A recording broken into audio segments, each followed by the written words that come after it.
Ave Maria, cheia de graça, o Senhor é convosco. Bendita sois vós entre as mulheres, bendito é o fruto do vosso ventre, Jesus. Santa Maria, Mãe de Deus, rogai por nós, pecadores, agora e na hora de nossa morte. Vinde, Espírito Santo, vinde por meio da poderosa intercessão. Imaculado Coração de Maria, vossa amadíssima esposa. Podemos sentar um pouquinho. Jesus, manso, humilde de coração. São Gregório Magno, ele tem uma expressão em relação à Sagrada Escritura. Ele diz assim: sicut cum legentibus, que a Sagrada Escritura, ela cresce com aqueles que a leem. É aquela experiência que a gente faz de voltar no mesmo trecho da Bíblia, que a gente já leu 100 vezes, 200 vezes, que a gente já ouviu 1000 vezes, e naquele dia tem algo novo para você. É justamente isso, porque a palavra de Deus, Santo Efrem, grande diácono doutor da igreja, chamado a cítara do Espírito Santo, ele diz que a palavra de Deus é uma fonte inesgotável de graça. Então, como que nós precisamos deixar Jesus falar conosco na Bíblia, na Lexio Divina, no estudo da palavra? E sempre nós vamos colher algo novo para a nossa vida. João 17, 24. A gente passa e não percebe a profundidade. É um diálogo que Jesus está tendo com o Pai. Não sei se você percebeu ainda, a missa, a Santa Missa, é um diálogo de Cristo com o Pai. Todo missal está organizado desta forma. É a oração do Cristo cabeça, né? Enquanto rezamos o terço, os fiéis rezam o terço, os fiéis fazem as suas preces, as suas devoções. É o corpo místico de Cristo, que é a igreja, que reza, unido, sim, a cabeça que é Cristo, o único mediador entre Deus e os homens. Isso tem uma força extraordinária. No entanto, a Santa Missa não depende de ninguém. Se não tivesse nenhum fiel aqui na igreja e o padre estivesse aqui, a missa tem o mesmo valor, o mesmo valor.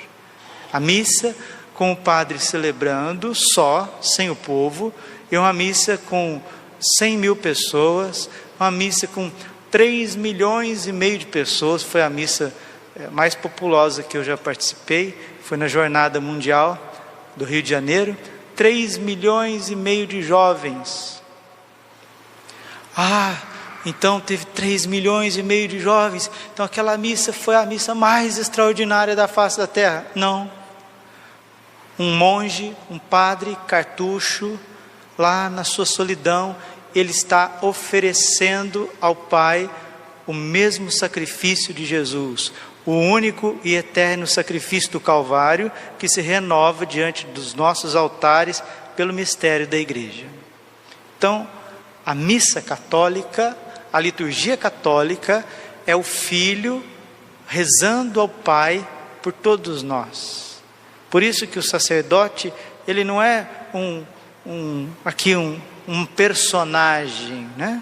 Agora eu coloco umas roupas e estou aqui fazendo as vezes de Cristo. Não. O catecismo ensina, a teologia ensina. O sacerdote é ipsis Christus, ele é a pessoa de Cristo. Não só no momento que ele está celebrando a Santa Missa, mas também quando ele está atendendo confissões, quando ele está pregando. Então ele terminou as funções sagradas, agora ele pode, porque ele é humano, né? O padre também é humano, então agora ele pode descansar um pouquinho, deixar o ministério sacerdotal de lado. Jamais.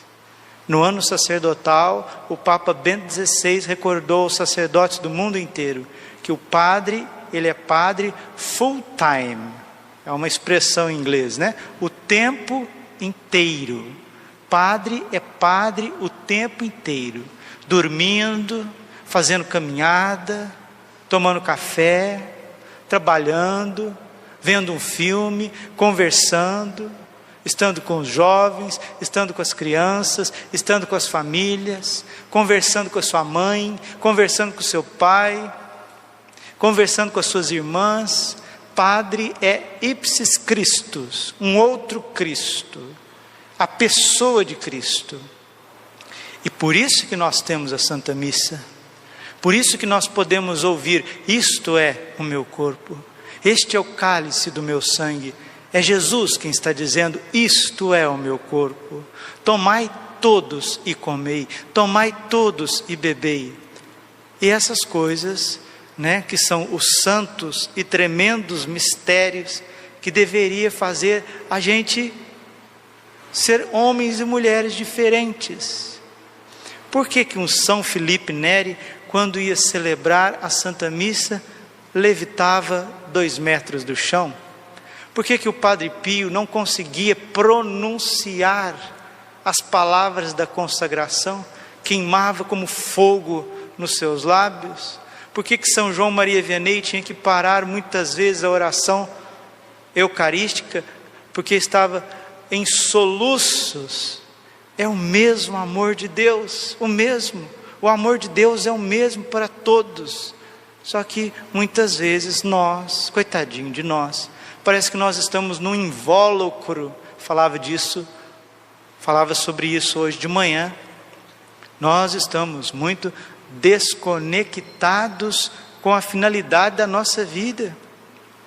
Há um tempo atrás você não existia, O mundo já estava aí, o Brasil já está aí pelo menos há 500 anos, a cidade de Cuiabá está aí pelo menos há 300 anos, as coisas estão por aí há 50 anos, há 70 anos, a maioria de nós não existíamos.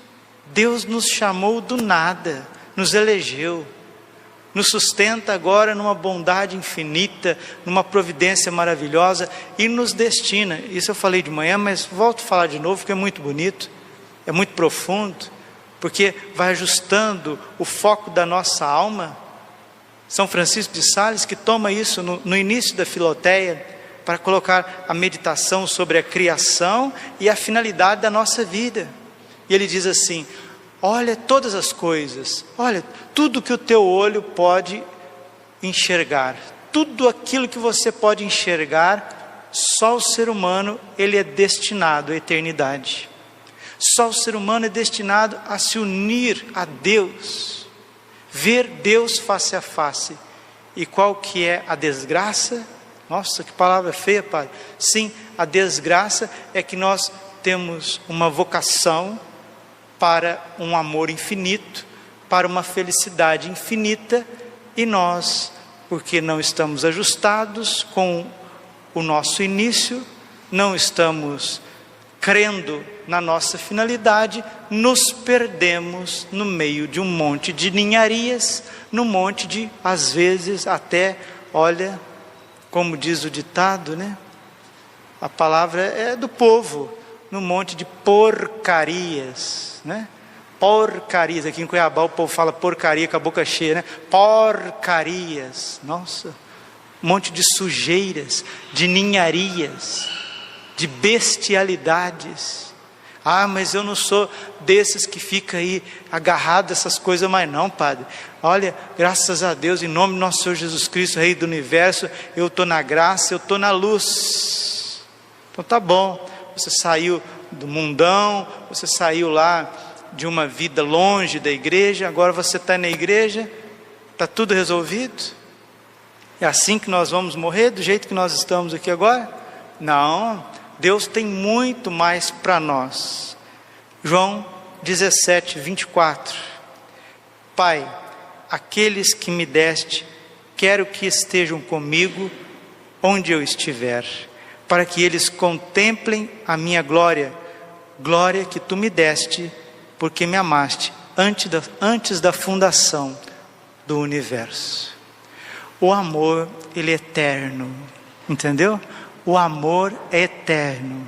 Se você já amou alguma vez na sua vida, se você já amou, você deseja que o amor seja eterno. Essa é a experiência do amor verdadeiro. Se você realmente ama a sua mãe, você quer ver ela por toda a eternidade. Se você realmente ama o seu pai, você não quer perder o seu pai. Você ama os seus filhos? Se você ama os seus filhos, eu não posso perder os meus filhos. Por isso que a morte, ela é uma agressão à humanidade. A morte nunca esteve no plano de Deus. Mas Deus é tão maravilhoso que Ele permite a morte. Isso quem diz é Santo Ambrósio, outro doutor da igreja, que batizou nada menos do que Santo Agostinho, um outro gigante, doutor da igreja. E Santo Ambrósio, falando da morte, ele tem um trecho belíssimo, que ele comenta sobre os novíssimos, e o Papa Bento XVI, na sua encíclica sobre a esperança, Salvos pela Esperança, Spe Salvi, ele vai citar Santo Ambrósio de Milão. Santo Ambrósio, ele diz que Deus é tão bondoso, tão magnífico e sábio, que Ele permitiu que a morte visitasse-nos, para que fosse, neste mundo, um remédio. O que, padre? Um remédio? Sim. Neste mundo, a morte é um remédio. Você deve ter perdido algum ente querido nessa pandemia. Se não perdeu, conhece quem perdeu.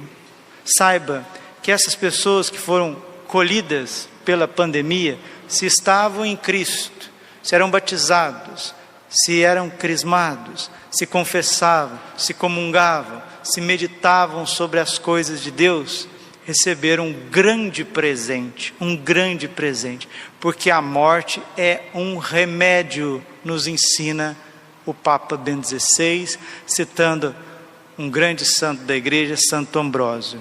Remédio contra quê? Contra todos os males desta terra. A morte nos aparta de tantas coisas, inclusive do pecado. E Jesus, na sua oração sacerdotal, Ele está aspirando, porque Ele nos ama, Ele está dizendo ao Pai, Pai, é a humanidade de Cristo que está dizendo, Pai, aonde eu estiver, eu quero que eles estejam comigo. Essa é a experiência do amor mais profundo. Aonde eu estiver, eu quero que eles estejam comigo. Porque o Senhor, Pai, me deu a Tua glória. E eu quero que esta glória, com que o Senhor me amou, antes do universo, estejam com eles. Está vendo? É isso que nos destina. Agora, vamos ser bastante sinceros e racionais. Vamos ser. Você acha que se nós fôssemos cristãos de verdade, nós estávamos parados por aí? Nós estávamos fazendo outros cristãos? Nós estávamos vivendo o Evangelho? Porque quando a gente recebe esse amor de Deus, ele é tão grande que a gente não consegue segurar, a gente não consegue. Um cristão de verdade, ele evangeliza. Ele reza o terço com as crianças, ele faz cenáculo, ele dá catequese. Um cristão de verdade compõe música, canta música. Um cristão de verdade faz um oratório, vai visitar os pobres, vai dar de comer para as pessoas que tá necessitando. Um cristão de verdade, ele evangeliza pela internet, ele vai fazer visita aos doentes. Ele recria as coisas, ele faz brinquedos católicos, ele tem uma pedagogia católica. Se é moça, começa a viver a modéstia, né? Se é rapaz, se é moço, começa a evangelizar com seus dons, com seus talentos.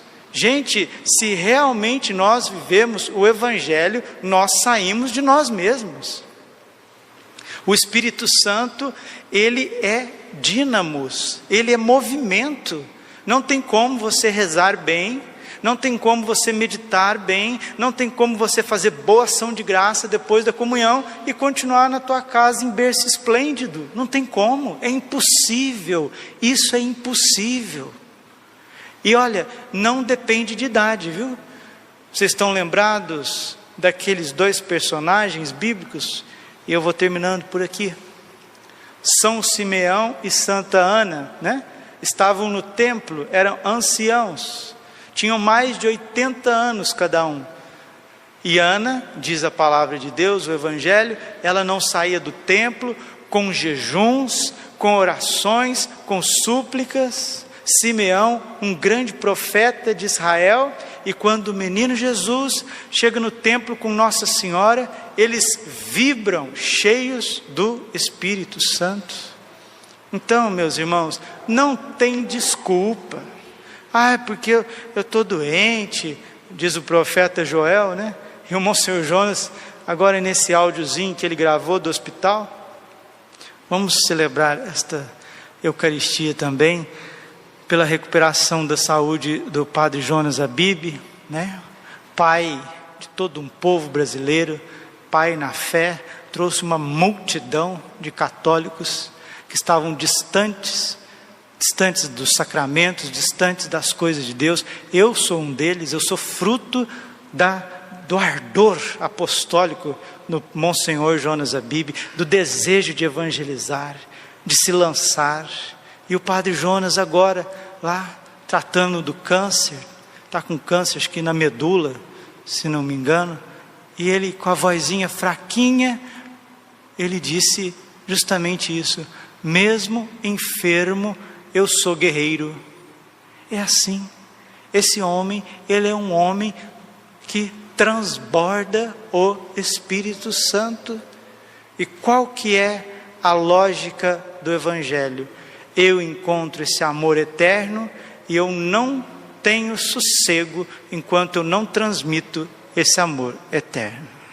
Se você é um católico que não evangeliza, que não tem ardor pelas almas, olha, com todo o amor que eu tenho por cada um de vocês, porque eu conheço quase todo mundo pessoalmente, mas desculpa, você ainda não fez a experiência do cristianismo. Você é mais um turista, ou então uma pessoa que está cheio de interesses, do que verdadeiramente um católico, verdadeiramente um homem que foi resgatado, uma mulher que foi resgatada pelo preciosíssimo sangue de Jesus. Se o mundo não é cristão e está perdendo cada vez mais a luz do Evangelho, minha culpa, minha tão grande culpa, minha máxima culpa. Isso precisa mudar. Por isso que nós estamos pedindo o Espírito Santo. Para que Espírito Santo, Padre? Para que os dons? Para que os frutos? Para que os carismas do Espírito Santo? Para quê? Para eu sair com o meu projeto, com a minha bandeira? 1000 vezes não. 1000 vezes não. O Espírito Santo vem como fogo consumir, destruir, pulverizar o nosso pecado, nossas misérias, nossos egoísmos, nossas loucuras, nossas fantasias, nossas veleidades, nossas preguiças, nossas omissões. Vem como fogo abrasador, queimando tudo isso, e como uma água viva, trazendo vida nova, restaurando tudo. É isso que Jesus está dizendo. A eternidade está diante de nós. Agora você tem que fazer uma coisinha só um pouquinho, só o que lhe cabe. Só que, se a gente não sair do WhatsApp, não vai ter jeito, né? Se a gente não ficar lá com preguiça, rolando para lá e para cá, não vai ter jeito. Se eu ficar só pensando em contas, no meu profissional, não sei o quê, não tem jeito, não é isso, meu Deus, não é isso, não é isso. Pai, que eles sejam um, como tu e eu somos um, que eles sejam um, na força do Espírito Santo, para que o mundo creia. A Igreja Católica, ela é lumen gentium, ela é luz do mundo. Mas se a luz é colocada debaixo da cama, e se o sal perde o seu sabor, não serve para nada. O sal que perdeu o sabor vai ser pisado pelos homens. A luz que é colocada debaixo da mesa, debaixo da cama, ela apaga. Vós sois o sal da terra, vós sois a luz do mundo. Mateus 5,14. Que a vossa luz brilhe diante dos homens, brilhe, queima, arda diante dos homens. Glória ao Pai, ao Filho e ao Espírito Santo, como era no princípio, agora e sempre. Coração imaculado de Maria, confiança, saúde e vitória.